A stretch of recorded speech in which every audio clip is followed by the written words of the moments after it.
My wife was born in September of 1952, and just like all babies, she was a beautiful, beautiful baby. She was dropped in the hospital when she was a baby. My mother-in-law learned that by taking her back to the hospital because of a health condition she had when she was first born that was detected. And one day, in those times that she brought the daughter back to the hospital, they couldn't locate the. And what my mother-in-law overheard back in the background amongst people who were hunting information about her, she overheard one employee of the hospital say to another, "Oh, that's the baby that was dropped." Now you have to know my mother-in-law, and then you got to remember also this is the early 1950s. She just never questioned that. She never even shared that information with her daughter. When my wife was diagnosed with Parkinson's disease in her early 50s, the neurology doctor said that she had, quote, a significantly discolored brain. And he asked her, what brain injury did you sustain? And she said, well, I haven't. Well, she had, she just didn't know it. Her mother withheld that information from her, and maybe I would have done the same thing. I don't know.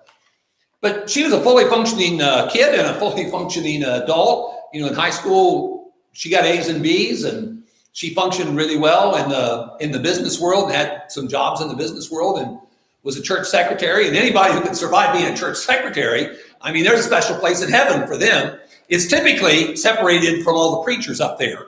God wants the church secretaries to have a time of recuperation. The first years of eternity, the first 100 or so, God's going to separate the preachers and the church secretaries for the benefit of the church secretaries. But she functioned fine. They don't know why people get Parkinson's disease, but that's what she was diagnosed with.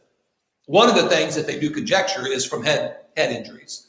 Sometimes the idea of a genetic sort of a transfer is also mentioned, but they really don't know for sure.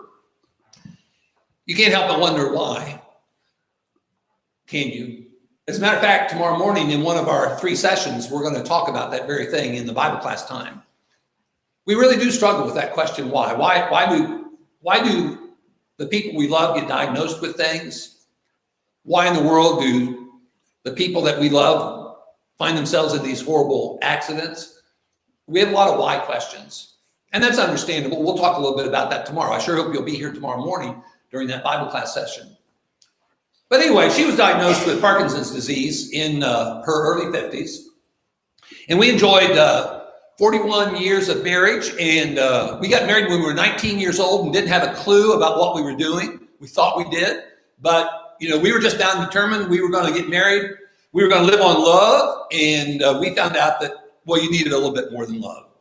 I don't encourage anybody to get married at 19, but I have to admit that I did. And we really did enjoy a wonderful time together, and we had some great ministry experiences with a few different churches. One of our greatest blessings were our 3 daughters that we enjoyed having together. And Patrick, they were raised right. Notice the shirts say God first, family, then the Buckeyes, the Ohio State Buckeyes. They were all raised in northeastern Ohio, and they have been a great blessing to me and a great blessing to this ministry. This ministry, this Widowhood Workshop ministry, which, by the way, you can find on the website, widowhoodworkshop.com, is a family passion project, and they are very much involved in doing a lot of the things in this ministry.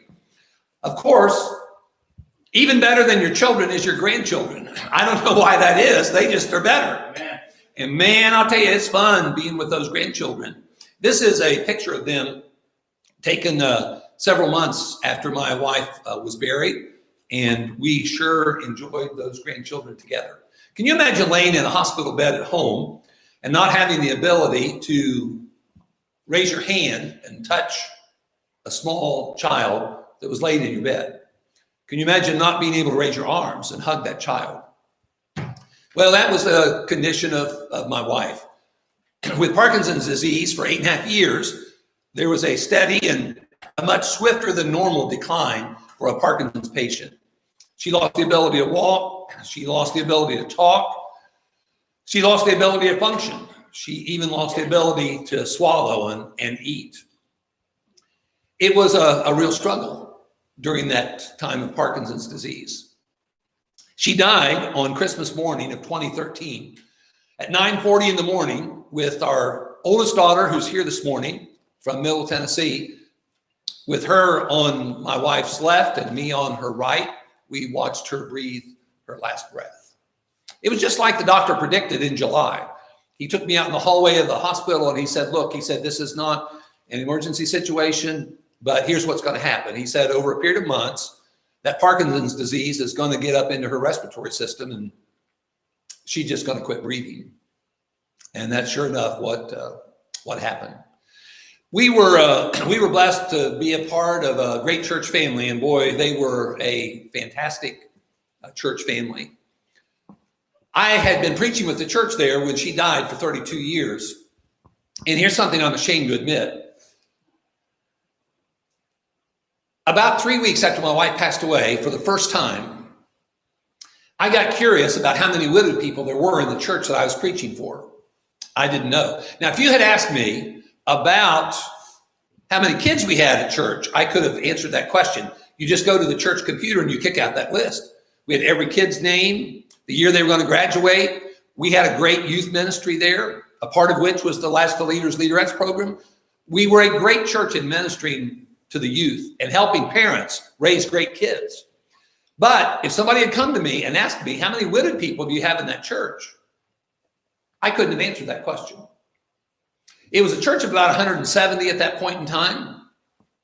And I sat down 3 weeks after my wife passed away with a church directory and a notepad and started writing down the name of every widowed person. I was number 16. There were 12 females. I was the fourth male in that church. Isn't that a shame that me being a Christian man and a preacher and a leader in a local church, I had never thought to check to see how many widowed people we have. One of the reasons why that's such a shame is because of what we're going to talk about this morning, about the Lord's view in regard to widowhood. So what we're going to talk about is about the state of a person after they've lost their mate by death. I want to share with you some statistics that I think are pretty amazing. This really causes, I think, us to maybe reframe our thinking about this subject. Here's some of the things I want to share with you. We are a minority, a pretty significant minority. You know, the typical Western nation, about 6%. But if you look at the demographic of 65 years and older, look at that number. 1/3 of those of us who are 65 years and older are widowed. That's a lot of people. Now, this will really get you to thinking. If you take a look at 65 years plus, and you look at all the women in that demographic, well over a third, 37% of them are widowed. 75% of all married women, 75% of all married women are going to be widowed, statistically. The U.S. Census Bureau has evaluated these kinds of things. And then if you look at the men, you've got 12% of the men who are in that age category. Now, take a look at 55 years. Drop that number down to 55 years.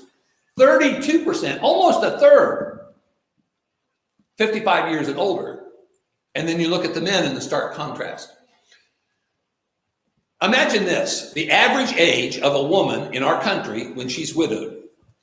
Now, this is probably the first fact I ran across that really shocked me. The average age of a woman in our country when she's first widowed. Now, before I give you that number, I want to ask you, in what decade of life do you think about people losing their spouses? In what decade of life would you suspicion a person might likely lose their mate? Give me a decade. Okay, you got in your 60s, okay? How about your 70s? And then what about your 80s? And then even 90s? Isn't that when we think about typically losing our spouses? The average age of a woman in our country who's first widowed is 57. To drive the average number down that low, You've got to have a lot of younger women widowed to drive that number down to 57, because you know as well as I do, there's a boatload of people, women in their 60s, 70s, 80s, and 90s who lose their spouses. But the average age of a woman when she's first widowed is 57 in our country. I can tell you about a young lady who a few years ago down in Southwest Georgia, who teaches in a faith-based school, talked to her husband at noon every day, because she did that at lunch every day. She lived about 45 minutes from her house. On this particular day at school, when she hung up the phone, she was concerned about her husband. She was so concerned that she hung up the phone, she went to her car, started driving home. On the way home, she called her father, who was a law enforcement officer. She said, "Dad, please go to the house and check on him. I'm worried about him." When her father got to the house, he had taken his life. I can tell you about a young lady up in Western Kentucky who came home just like always, put her purse on the washer and dryer, walked down the hallway and found her husband in a pool of blood. He had taken his life. I can tell you about a young lady over in West Tennessee who in her 20s had a husband who was driving up in Trenton, Tennessee, up in Gibson County, had a horrible accident, and after about 1,300 days or so of being married, she became a widow. I can tell you about a young lady in Friendship, Tennessee, the same postal mailing address, city-wise, that I had over in West Tennessee when I lived over there. 29 years old. This couple's 29 years old. They own hundreds of acres in West Tennessee. They're big farmers. One day, he goes out to do some welding on a diesel truck.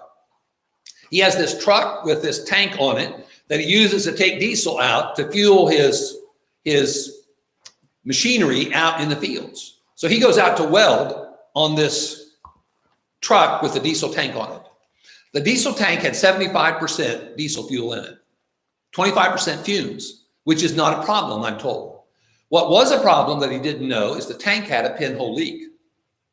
When he cranked up that welding, it blew the building up.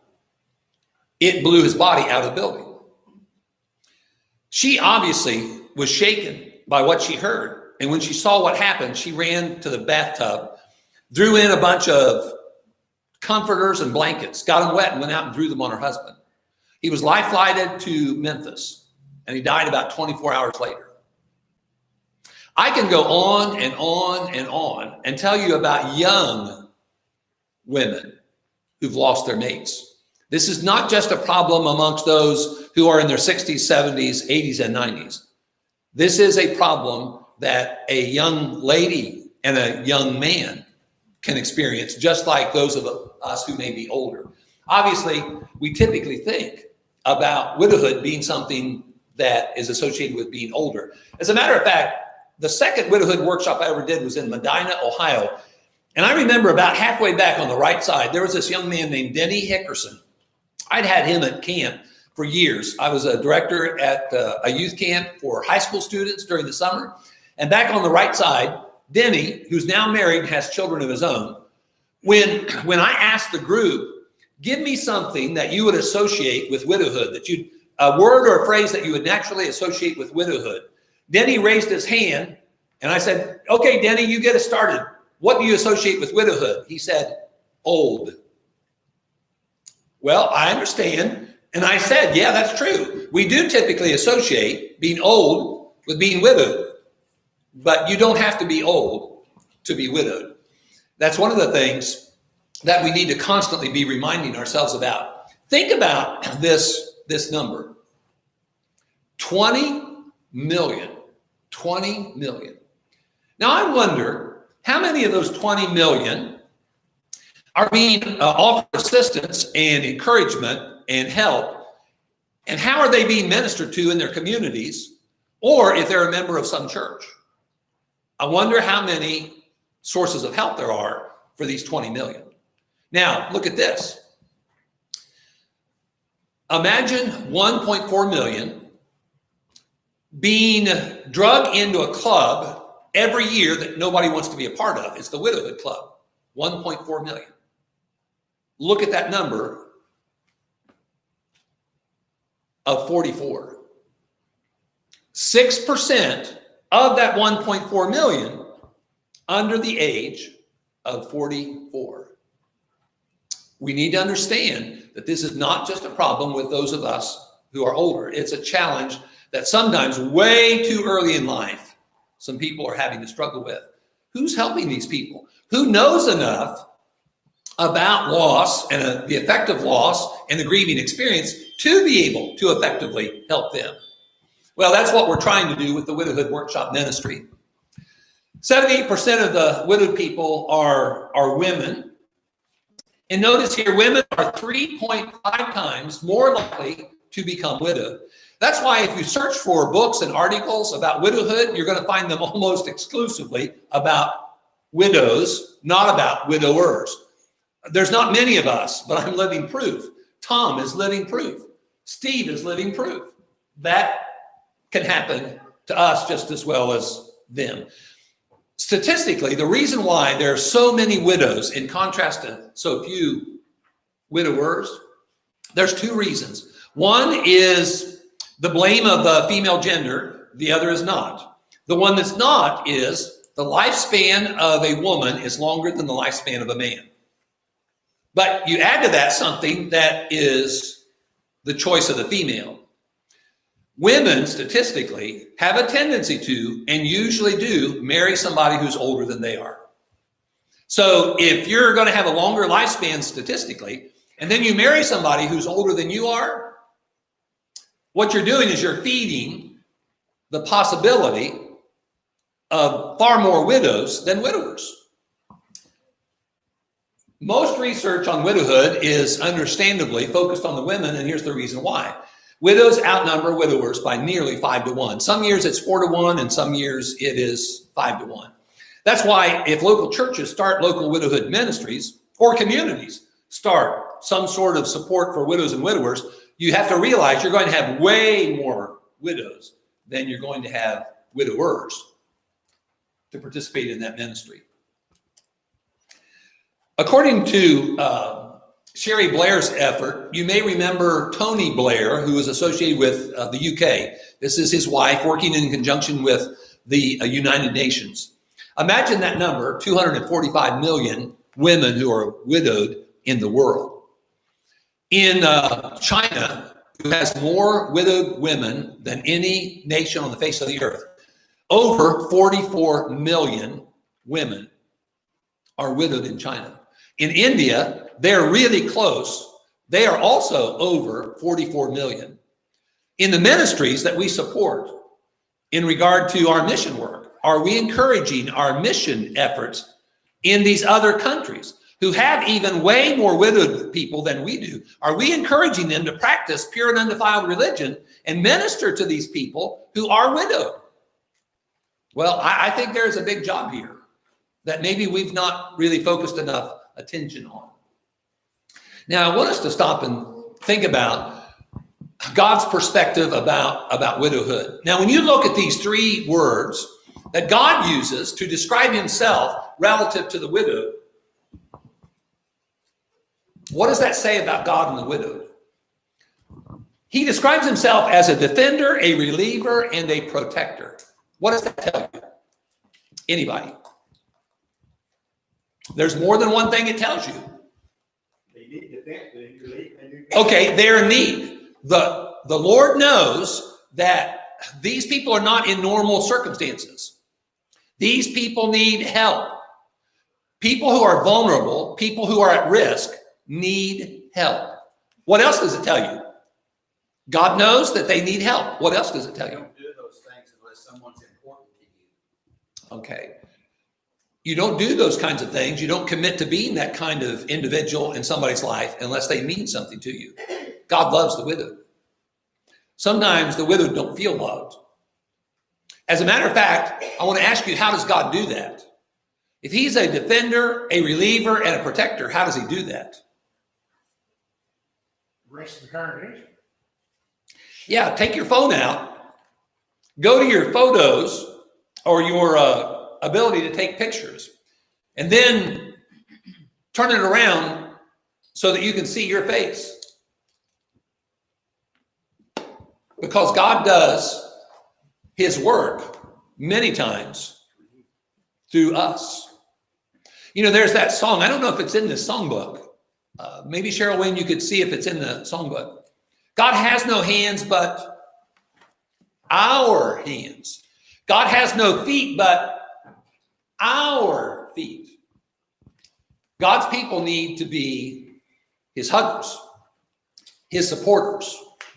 Our presence, our willingness to expose ourselves to the pain and the struggle of other people is us showing God's love and compassion to them in a way that they can perceive physically. One of the problems that God has, and I know this may sound weird to say this, but one of the problems that God has is he can't be seen. He's spirit. Spirit can't be seen in our condition, in our physical condition, this side of eternity. We struggle with that. How can God's compassion and how can God's love be experienced and seen and perceived in this world through his people? That's one reason why we need to be the ones who become more aware about these kinds of things so that we can be the right kinds of helpers to people who are struggling with this life circumstance. The wicked slay the widow. Now, remember what it said about God's attitude and God's perspective. And God does his work through his word and through his people, both. Now, the wicked, see, they don't have that kind of care and concern. They will even go so far as to slay the widow. Job, that poor man Job that we talked about yesterday, that lost so much. Those three friends of his believed in the theory of retribution. You suffer because you sin. And if you sin a bunch, then you're going to suffer a bunch. They believed in that theory. So Job was suffering tremendously. So he had done some awful things. And he wasn't fessing up. He had done some awful things. One of the specific accusations they made against him, Job, you must have sent widows away empty. Job, how callous. See, even in that ancient time, there was this perception that you don't do that kind of thing. If you've got a heart, if you're not a wicked person, you don't neglect the widowed people. You make it a point to care and be concerned about them. You don't send them away empty. In Deuteronomy 24, God is working through Moses, and they're being set up to cross into Canaan, across the Jordan. And I think it's interesting that at the end of the book of Deuteronomy, what God has Moses do is not give them detailed military strategy about going into Canaan. Because in there, they're going to have to take possession and drive those people out. He doesn't talk about military strategy. What God has Moses do is tell his people, this is the kind of people I want you to be. And this is how I want you to act. He doesn't talk to them about military strategy. He talks to them about the kind of heart they needed to have, the kind of values they needed to have, the kind of lives that they needed to live. And so he, for instance, tells them, you can read this for yourself. Those sheaves, those olives, those grapes, don't be a control freak and get every single bit of that. You leave that out there. And then he mentions three classes of people: the fatherless, the widowed, and the foreigner, or the stranger, the alien. Now, what is the same about all three of those? You think about those life circumstances. Now, think about what's the same about all of them. Again, fatherless, widowed, foreigner, or stranger. No means to provide for themselves. All of them are in really difficult straits, aren't they? They're not in normal circumstances. You know, there are some people who are struggling. And if we don't think about that, because we're doing okay. And it's easy to drift into that kind of way of looking at things. A lot of times, the reason why we neglect other people isn't because we wittingly, deliberately choose, I am going to neglect whomever. What we do is we just kind of drift into that by staying involved in our little zone, our little life. And we enjoy our blessings, our normalcy. Well, I'll tell you some people who are not living normal lives: the fatherless, the widowed, and the foreigner. They all three were at risk. They were in difficult life circumstances. And it's interesting in that passage, and I encourage you to sit down sometime and look at that passage yourself. One of the things that God has Moses tell them is say to the people, hey, y'all remember about Egypt? Twice in that passage, in the latter half of Deuteronomy 24, Moses says to the people, you remember about Egypt? Remember about that struggle? Remember about how we were in agony and we cried out to the Lord? And what did the Lord do? The Lord heard. The Lord actively responded. The Lord brought you out of Egypt. You remember, because God was compassionate to you when you needed help, you be compassionate to the fatherless, to the widowed, and to the foreigner. See, he's using his character. God is using his character and saying, okay, I want you to be like me. I want you to seek to be like me, to have a heart of compassion, a heart of love, and actively show that in the lives of people who are living very difficult life circumstances. And then you've got this passage in Isaiah. This one here, I can't leave go. This one here is way too applicable to us and very practical for us. I want to read a section of the start of the book of Isaiah. In Isaiah chapter 1, God sends Isaiah to the people to give them a wake-up call. And Isaiah doesn't mince words. He really comes on strong. Here he is communicating with God's people, people that are in covenant relationship with God. He calls them in Isaiah chapter 1, verse 4, a sinful nation. In verse 4, a brood of vipers, corrupters. And then in verse 10 of Isaiah 1, he likens them to Sodom and Gomorrah. Now, these are the people of God. That Isaiah, by the inspiration of God, is calling them out for their spiritual state or condition. In verse 12, look at how Isaiah writes on behalf of God. When you come to appear before me, who has required this from your hand to trample my courts? Bring no more futile sacrifices. Notice he's telling them, don't bring sacrifices no more. He says, bring no more futile sacrifices. Incense is an abomination to me. The new moons and the Sabbaths and the calling of assemblies, I cannot endure iniquity and the sacred meetings. Your new moons and your appointed feasts, my soul hates. They are a trouble to me. I'm weary of bearing them. When you spread out your hands, I will hide my eyes from you. Even though you make many prayers, I will not hear. They were in a terrible spiritual condition. They were not acceptable to God. They were living a sinful life. Well, so they're told to wash themselves, verse 16, to put away the evil of their doings, verse 16, and then look at verse 17. Learn to do good, seek justice, rebuke the oppressor, defend the fatherless, plead for the widows. Let me make this contemporary. They were going to church. They were singing those songs, maybe even bellowing out, really bellowing out. And they were putting their money in the collection plate. And then once they clocked out and they went out in the world, they were a neglectful people in regard to folks in need. And they did their own thing and participated in sin without any question whatsoever. There's a lot more to being a follower of God than coming to church.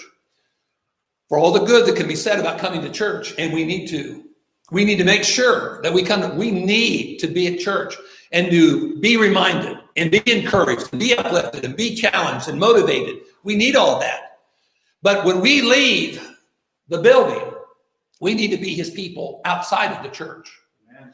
And then in Isaiah, here is another section in verse 22 beginning.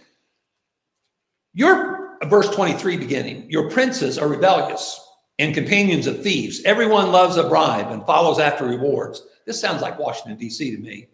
I don't know how you feel about it. But anyway, your princes are rebellious and companions of thieves. Everyone loves a bribe and follows after rewards. They do not defend the fatherless, nor does the cause of the widow come before them.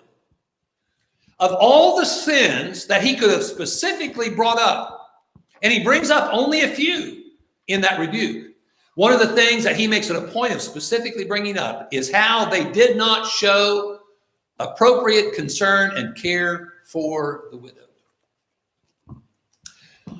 I'll submit to you that I was a party of that. For a lot of years, I didn't understand. I thought I did, but I didn't. I've heard Patrick say on a number of occasions here, you don't know what you don't know. You know, it's in our ignorance sometimes that we can be so neglectful and not realize it. You know, 32 years with the same church and having been with those widowed people, pre-loss, at loss, and post-loss, and observing, and being a part of an attempt to try to provide some encouragement by presence. I thought I knew, but I didn't know. I didn't know because I'd never read a single book about widowhood until my wife died. Then I started reading everything I could get my hands on because I thought, if it's like this for me, what in the world about everybody else? It's a lot of times because we drift into this involvement in our own life that we forget about people all around us who are really seriously at risk, emotionally, mentally, spiritually at risk. We just can't let ourselves be like that. We've got to be more observant, more thoughtful. One of the things that will prompt us to be that way is to learn a little bit more about these difficult life circumstances. In the second session, you'll get to visit into the head and the heart of a widowed person. Brace yourself for that one. Jesus claimed that some of them were devouring widows' houses. Now, I'll be honest with you, I'm not sure what that means, except I know that it doesn't mean they literally ate their physical houses. But I'll tell you what, it ain't good. Whatever that means, it ain't good. You see, again, you see this negativity in regard to the people, especially the religious leaders and people at risk. Instead of caring compassionately for them, they're ripping them off. They're taking advantage of them, or they're neglecting them.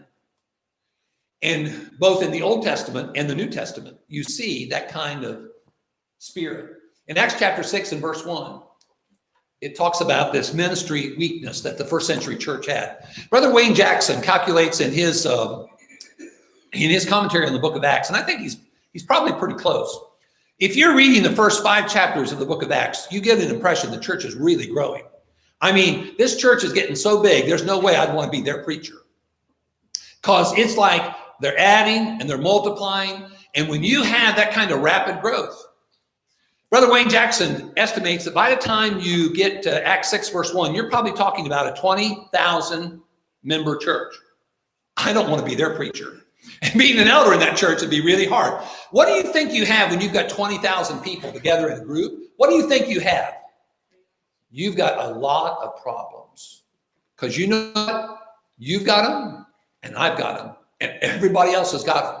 And when you get 20,000 people together, do you honestly think, and especially remember that a lot of that 20,000 came from places far away, and they came to Jerusalem not knowing what was going to go on, and they had no intention of staying as long as they did. And there they are. And do you honestly think that this is the only ministry weakness in that infant first century church? Do you honestly think that was the only ministry weakness? Of all the ministry weaknesses that he could have brought up to highlight, in Acts 6, verse 1, he brings up the failure to minister adequately to the widowed. Now, there were some underlying reasons there. There was this attitude that some were real Jews and then some were not real Jews. They just claimed to be. And you did have this stress about that. But you've obviously got this neglect that's mentioned. There may be somebody sitting in this room who has been neglected in their life. Maybe you were as a kid growing up. You know, not all kids have great parents or even good parents. I think it's very likely that we have experienced neglect in our life. If we have experienced neglect in our life, I think we understand that sometimes neglect can be as harsh a burden to bear as active criticism and active hurt like we typically think of people hurting us. Sometimes we hurt people by the things we do. I fear there's a lot more times we hurt people because of what we don't do. But here, this ministry is highlighted, this ministry weakness. And it was this ministry weakness. I think it's so appropriate that it would be that way in light of all that the Bible talks about. And we just cited a few back in the Old Testament. And then we just cited a few in the New Testament. But it's so consistent with this deep concern that God obviously has for the widow that this would be the ministry weakness that he highlights in the first century church. We don't need to be that way. We should not be that way. Would it not also be appropriate to observe if they felt neglected, they realized they were being neglected from some activity that was taking place. Mm-hmm. Namely, those widows that were considered to be good Jews were being ministered to, and they felt like they're being left out. Yeah. The fact is they were ministering to widows, and I wonder what active program we have to do that thing today. Yeah. That's why we need local churches that have local, ongoing widowhood ministries. Because we have ministries for other things. We have, in this area, we have a youth camp. And kids love that. It's such a blessing to the kids and to the families. It helps the parents to raise great kids. That's why we have in our local churches youth ministries. Because we know parents need help. Parents need all the help they can get. And so the church kind of complementing what those parents are doing in the home is a great thing. We are ministering to people who have needs. We have benevolent needs. We have a Dorcas program here with this church, ministering to the people who maybe need clothes or need food. See, other people are being ministering to. Who is ministering to the widow? See, we need to make sure that we don't neglect, while we're serving others, we need to make sure that we don't neglect others. And then this passage in James 1:27 is a very familiar passage. Pure and undefiled religion before God and the Father is this. Now, let me ask you the first question. What kind of religion is being talked about in this passage? This is the keynote theme passage in the book of James. What kind of religion is highlighted in that passage? Pure and undefiled religion. Well, now wait a minute. The way you look at it and the way I look at it might be different.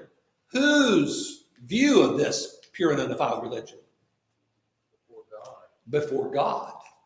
This isn't some rabbi. This isn't some pope. This isn't some preacher.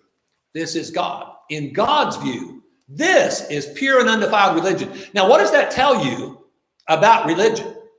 If there's pure and undefiled religion before God, what would be the opposite of the word pure? Impure. What's the opposite of undefiled? Defiled. Not all religion is equal. There are people who are religious in our world.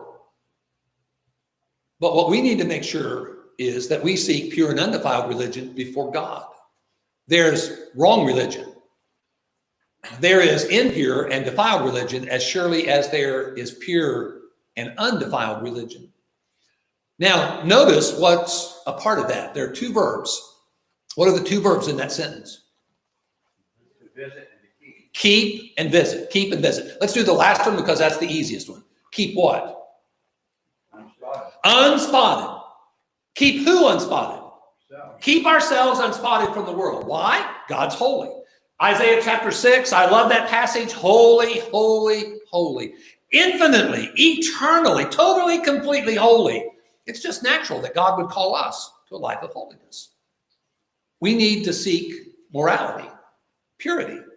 No matter how bad the world's tanked, what we need to do is we need to seek to be God's, to seek his holiness. Now, there's another verb there, and that's the word visit. Now, verbs have objects. What are the objects of that verb? There's two.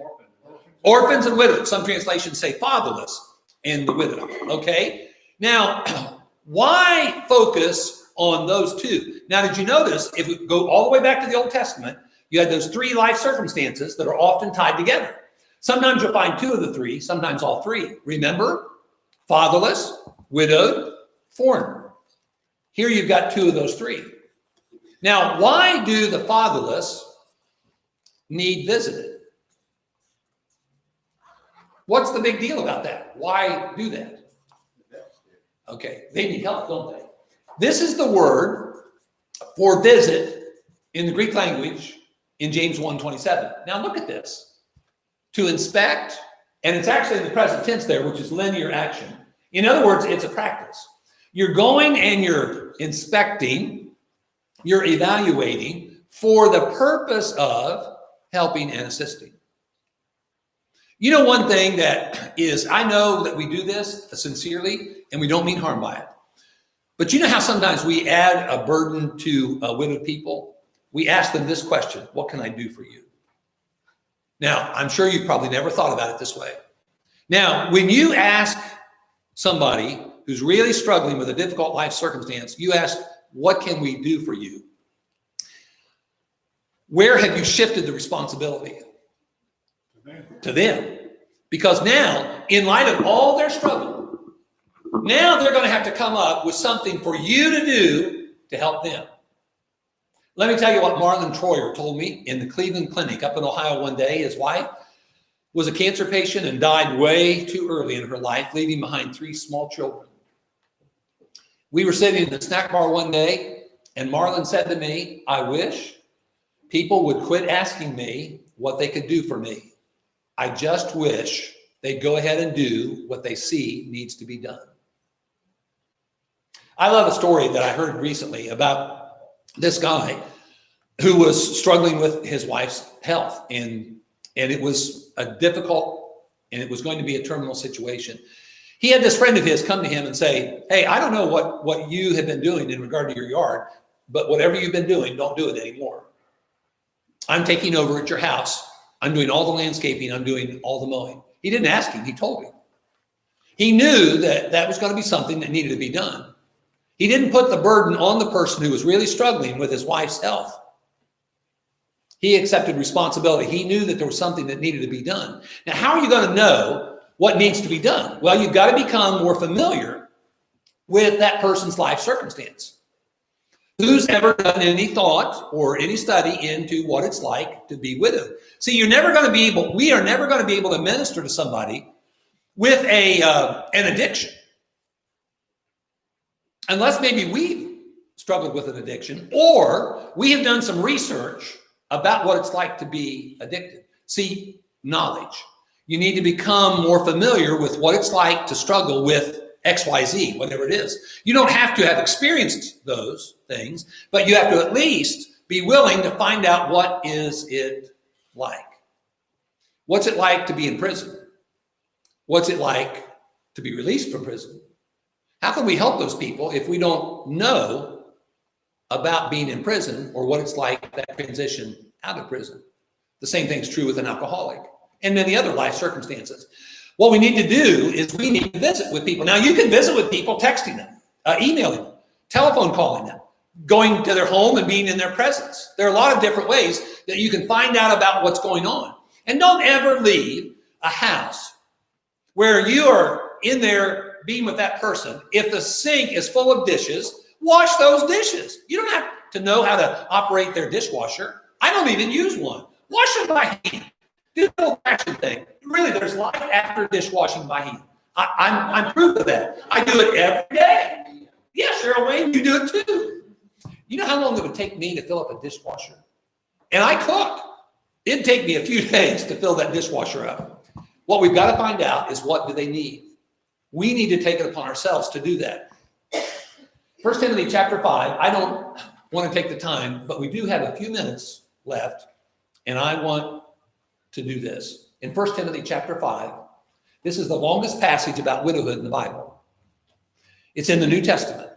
This is a part of Christianity. In this passage, it is obvious that the first line of ministry for the widowed is the family. The first line of ministry is the family. Not the church, the family. Just like the first line of ministry in parenting children is the parents, not the church. But the church can really do a great job of supplementing and helping those parents raising those children. The same thing is true with families ministering to the widowed. In 1 Timothy chapter 5, you can start there about verse 3. honor widows who are really widows. If any widow has children or grandchildren, let them first learn to show piety at home and to repay their parents, for this is good and acceptable before God. If you read through that whole section, and I won't go through the whole section, but if you read through that whole section, that's what you'll see. You'll see this encouragement. Families, understand the need in your family. As a matter of fact, there are several verses all the way through verse 16 that deal with that subject. In verse 16 of that chapter, it says, if any believing man or woman has widows, let them relieve them, and do not let the church be burdened, that it may relieve those who are really widows. Now, I don't want to get into who's really widows and who's not. We don't have time for that. But the point, obviously, in that chapter is, in that section of that chapter is, families, be alert, minister to your widow. Now, in verse 8 of that chapter, for years, I quoted this passage out of context. I made a secondary application without even alluding to the first primary application. It's verse 8. I'll bet you've heard this verse before. But if anyone, I'm going to read it to make sure it's exactly right. But if anyone does not provide for his own, and especially for those of his household, he has denied the faith and is worse than an unbeliever. I quoted that passage for decades, trying to encourage men to get off of their rear ends and quit being lazy and provide for their families. That is a secondary application. But if you look at the verses previous to verse 8 and the verses after verse 8, the whole context is about family caring for their widow. Those who do not provide for their own what? Their own widowed people. That is the contextual application of verse 8. Now, part of the church's responsibility is to educate families. How do you do that? Let me publicly admit an area in which I did not minister to my mother effectively. When my dad passed away, previous to his death, I promised him, Dad, I'll take care of Mom. I'll make sure that Mom's taken care of. I live about 50 to 55 minutes away from her. And I made that promise. And so when she died, I tried for those over 10 years to fulfill that promise. If she needed help with finances, I was there. If she needed a ride or somebody to go to the doctor with her, I was there. Her yard was the best looking yard in her neighborhood. I am a neat freak and a control freak when it comes to a yard. And I made it a point that her yard looked spectacular. And every week when I left there with pride. Mama's place looks better than anybody else's place on that street. After an orthopedic surgery, and she was in rehab, we were sitting in her room one day.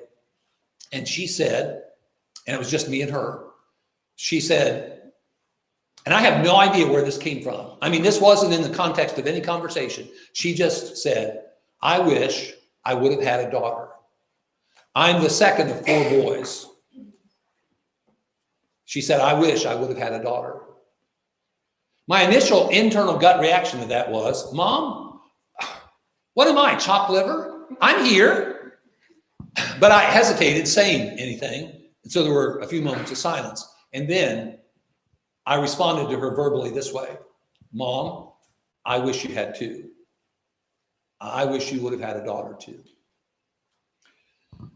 The female gender is naturally a better nurturing gender than the male gender.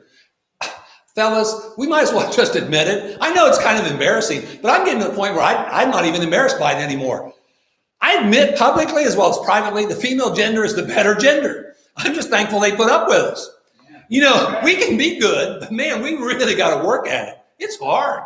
Women are just naturally gifted by God to be great at relationships and nurturing.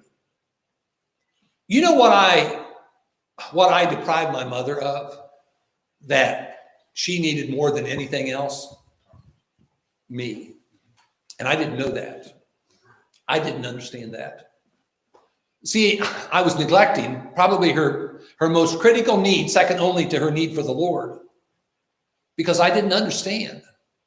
Well, after my wife died, and I started reading about this, I understand a lot better now. So we need to become more educated. You'd be surprised how many widowed people in the church are neglected by their own families. Not intentionally, but just in ignorance and in inexperience. That's why we're sometimes neglectful. It's a shame it's that way, but we can become more educated. We can be better at what we ought to be doing, but education is the key. W. Vine said in regard to this text in 1 Timothy chapter 5, and I think he's probably right. There's an intimation, a kind of a hint that there must have been a tendency in the first century church to shelve that family responsibility, shelve it, push it over to the church. And God is using Paul to say, no, that's not the way we do this. It's family first and the church supplemental. So that's the big question. What are we doing ministering to the widowed? We can do a better job. As a matter of fact, we in the church, we can be the people known in every community to be the people that care compassionately for the widowed. And boy, what a great way to glorify God, to do something that apparently nobody else is doing in all the other faith-based communities. Well, we're going to dismiss and take a break here a little bit. Feel free to go out, get you some coffee. And these are relaxed atmospheres. When you come back in, you go ahead and sit down. If you feel a need to stand up, maybe your back's hurting you a little bit, or maybe you're almost asleep, feel free to go and stand up in the back. This is a relaxed atmosphere. Let's go ahead and dismiss for a little bit. Thanks for your attention. Brace yourself for the next visit.